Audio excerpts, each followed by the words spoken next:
guys, Victor here with a brand new video. It has been a while since I made the last video, but things really haven't been going on in the MMA world because of the COVID-19 crisis. UFC decided to take a week to just gather together, get their bearings together, and start going with these shows again, and I'm happy about it. UFC's back in Las Vegas. It is official. The company is back in Las Vegas. This Saturday will be the company's first show in Las Vegas since the COVID-19 crisis began, which was a couple of months ago. So I'm very happy that the UFC is back in their hometown, in their headquarters, where things are definitely going to run a whole lot smoother than they did back in Jacksonville, Florida.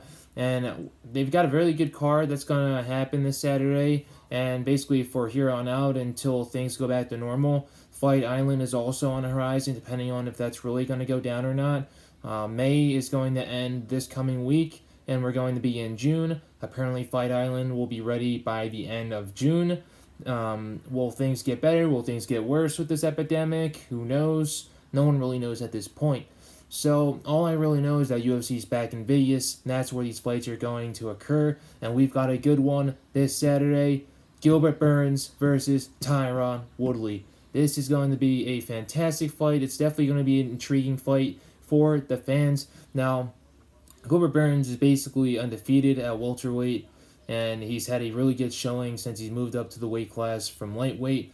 And Tyron Woodley is one of the most powerful MMA mixed martial artists that there is in the UFC, even though he hasn't been displaying it lately. I know he displayed it a lot against Darren Till, basically knocked him down, submitted him. He didn't really show it against Kamaru Usman. He was really off that night. He did defend his belt a bunch of times, though, before he lost it to the current champion, Kamaru Usman. But now, here he is. He's got to rise up the ranks a little bit, and definitely getting a win against Gilbert Burns, who's really dangerous on the feet, and he's dangerous on the ground. Will definitely get him back to title contention really soon, and hopefully if he can get a fast finish this Saturday, then he might be back sooner than we thought. Just because he's been out for a long time, he might have a little bit of ring rust. There's a possibility. Gilbert Burns has been really active. He's been training the whole entire time. He trains with his teammates who have upcoming fights, so he's always active, and so is Tyron as well. But even though Tyron he's doing these rap things, he's doing these movies, he's doing all these type of things. I don't want to be on Colby Covington's side when I say this, but sometimes if you're a Tyron Woodley and you really want to get back to a championship, focus less on the movies and the rap career. Focus more on mixed martial arts right now, since that is your main focus. That should be your main focus.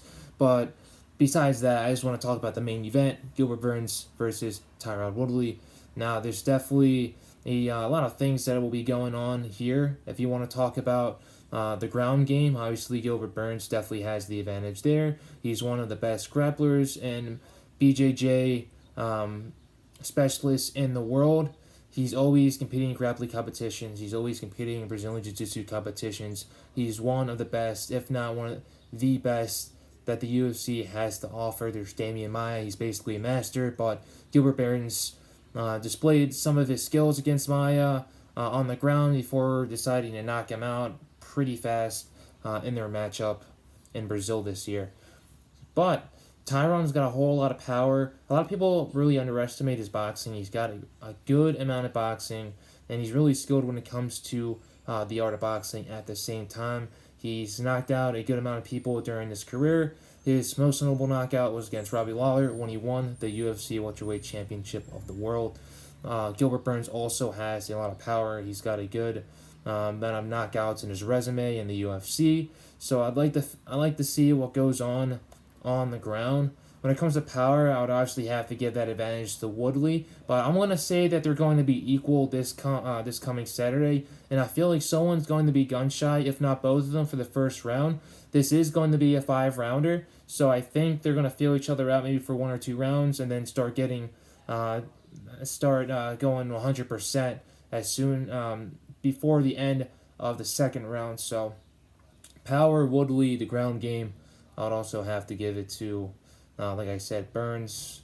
When When it comes to footwork, both guys have really good footwork, so I'm not even going to go into any of that. Speed, both guys are also really fast as well. Both these guys are very similar in a lot of ways, so there's not really a lot of advantages that you can be able to give to one or the other. But I think if Woodley has one of the best takedown defenses in the UFC. He had one of the, I think, the best takedown defense in the UFC before he fought Kamaru Usman. Kamaru Usman obviously took him down a bunch of times, hit him with a lot of ground and pound, hit him with a lot of body shots. So I don't think Gilbert Burns is going to be able to replicate that, even though Kamaru Usman's his main training partner that he's had for this camp over at Hard Knocks 365, one of the best gyms in America today because of all the talent that they've got down there. Obviously, there's ATT, but there's also Hard Knocks 365 that has a lot of great talent, which is why Gilbert Burns has been doing so hot at welterweight and during the course of his career at the same time. The last time he did get knocked out was against Daniel Hooker, Dan Hooker, and he got knocked out pretty bad in that fight. He hit Hooker with a good amount of shots during that fight, but as soon as he got rocked, he was never able to recover. So if I were Woodley, I'd go for the sweet spot. I'd cut angles. I'd keep moving no matter what. Never stay still with the head, especially at Gilbert Burns, because if he finds an opportunity, he will try to knock you out as well. But always engage the head movement. Always make sure that you're moving around unorthodox, just so your opponent isn't going to be able to predict your next move. And Woodley's really good with that. Woodley likes to study a lot of his fighters. He's a UFC analyst for a reason. He does this for a living. And even though he hasn't been analyzing any fights lately or for a while, he still knows how to analyze his opponents. And I think that's another plus that he has going in this Saturday. So Woodley has a lot to lose, especially since he's I believe he's the number 1 ranked guy. Colby Covington's the number 2 guy, and then Jorge Masvidal's the number 3 guy. That's what I believe the rankings are currently at right now in the welterweight division. So I do believe that if Tyron wins this fight, they can get himself back into title contention. If he loses to Gilbert Burns, who's basically ranked outside the top 5, then it's definitely going to bounce Tyron Woodley out of the top 5 for sure. So it's going to be an interesting matchup. I really like both these fighters a lot. I think it's going to be a close matchup, closer than people will expect, and it's definitely going to pique the interest of a lot of welterweights in that division, especially since Gilbert Burns is a newcomer. He's been hot lately, and if I were Gilbert Burns, try to get this fight to the ground no matter what. Don't go for just one sort of takedown. Go for a double leg, go for a single leg, go for a high crotch, go for a knee pick, anything. Go for an armada roll or whatever you call it. Anything. Body lock, trying to go for a takedown, get him against the cage. Any of that. If Gilbert Burns can get him to the ground and sink his hooks in, or even pull guard, that's a win for him during this fight. So, all in all, I appreciate you guys for watching this video. It's going to be a fantastic fight. I'll try to make another video before the fight's on Saturday, and I'll tell you guys the times, just because I don't know what time the fights are actually going to go on this Saturday. All I know is that it's happening in Las Vegas and that the UFC is back. So I appreciate you guys for watching this video. Stay safe, and I'll see you guys soon.